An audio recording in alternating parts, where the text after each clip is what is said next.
Hello everyone, and welcome to another episode of Horticulture and Homes. Today we're making corn relish. This is one of my favorite corn relish recipes. It is my most favorite corn relish recipe, so that's why I'm doing it today. And it originally came from this publication called Preserving and Pickling Pudding Foods in Small Batches by Jacqueline Haritow and Talia Areth. This is an old publication. I think it came out maybe in the early 90s. No, the copyright originally is 1976, so I guess this one's been around a while. I've had it a long time.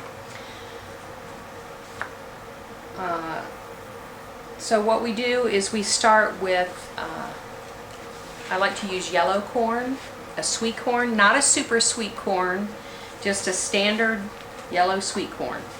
And you want some nice size ears, nice medium. I have one, large ear here. But I have 20 ears here, and I'm just going to put everything together, and then at the end I can go ahead and give you the recipe because I've adapted it. It is different than what's in this book. It's a little bit different.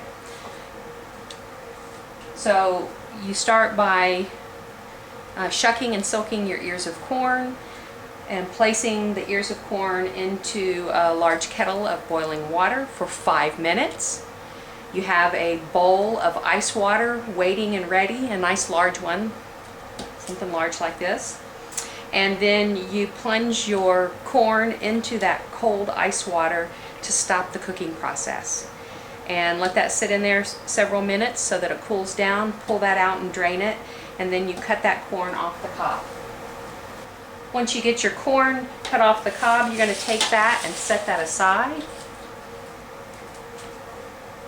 And then I took green peppers, onion, celery, and I have yellow, not yellow, but I have orange and red peppers here. You could use all red pepper, you could use all orange.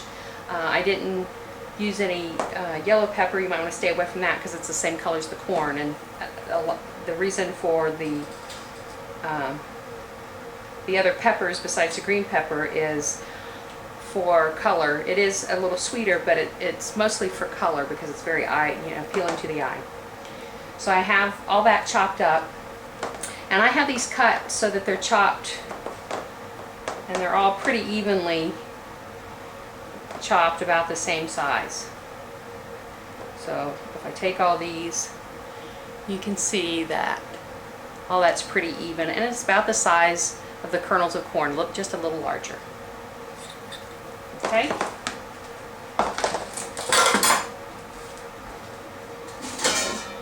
Then I take a stock pot. This is about a, I don't know, two and a half gallon or so stock pot. And I'm going to take 8 cups of cider vinegar and place that in my pot.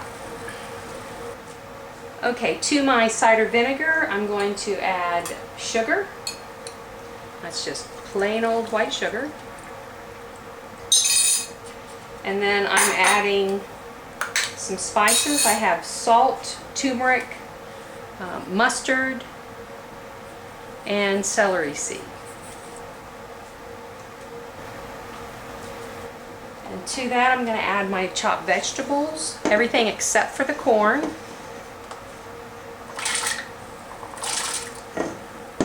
And I'm going to bring this up to a boil and cook this for 5 minutes.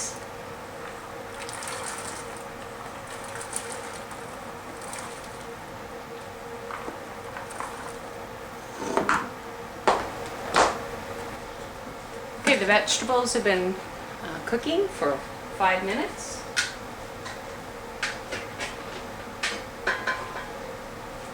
Had them boiling.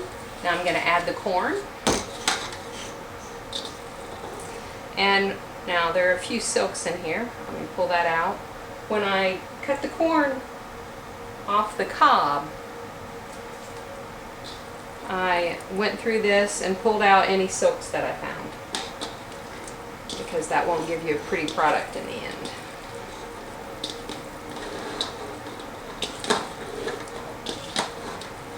And you could easily half this batch if you didn't want to make so much of it. But this is very good with beans. We like this with soup beans, so cook with any kind of beans or lentils, things like that, or it's really good. We prefer this with beans over chow chow, this or onion relish. Not one of our favorite things, so we like the corn relish. And I like this because it's not thick. You could thicken it if you wanted, but since we like to eat this with beans, I really like it this way, where it's just has the juice. So I'm going to put this on, let this come to a boil, and boil this for 5 minutes. Okay, now I'm going to start to jar this up. Now I have sterilized everything, including all of my utensils.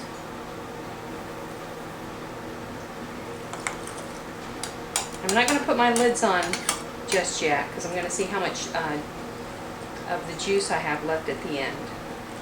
So I'll get this done and I'll be right back. Okay, I took my hot sterilized jars and I filled those with my corn relish. And now I'm just going to wipe the edge of these jars. I filled them up to within ½ inch of headspace. And then I will place my lids and rings on. I have my simmering water here. And you don't have to sterilize your rings, but I'm old school. I like to do that. I like for the temperatures to all be the same. I think I get less leakage that way. And I know I'm killing off any bacteria or anything that might be there, so I just like that added measure of protection.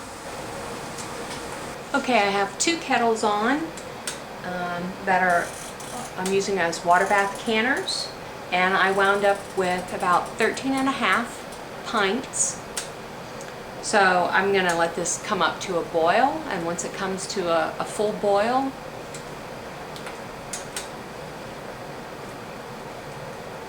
I'm going to process that for 15 minutes. And I made sure that the water in my kettle, although it was very hot water because I had sterilized my jars, I made sure that the water was not above 180 degrees. Now let's process. Okay, here we are with our completed corn relish, and it looks pretty good. I think I would have cut back on the green pepper and added more red pepper, but I did a little different this time, so looks great. I'm happy with it. I wound up with about 13 pints by using the recipe that I did. Well, I don't know about you, but I'm pretty tired right now. It's been a whirlwind of a week getting ready for National Home Can It Forward Day. Thanks for stopping by. I'd like to thank Atticus9799, Cat's Cradle, and I'm Still Working for participating in our little YouTube group. And I'd like to also extend an invitation to any of you who have canned today to go ahead and link your video as a video response here. I'd like to see what you've been up to and how you spent the day for National Can It Forward Day. I'll talk to you soon.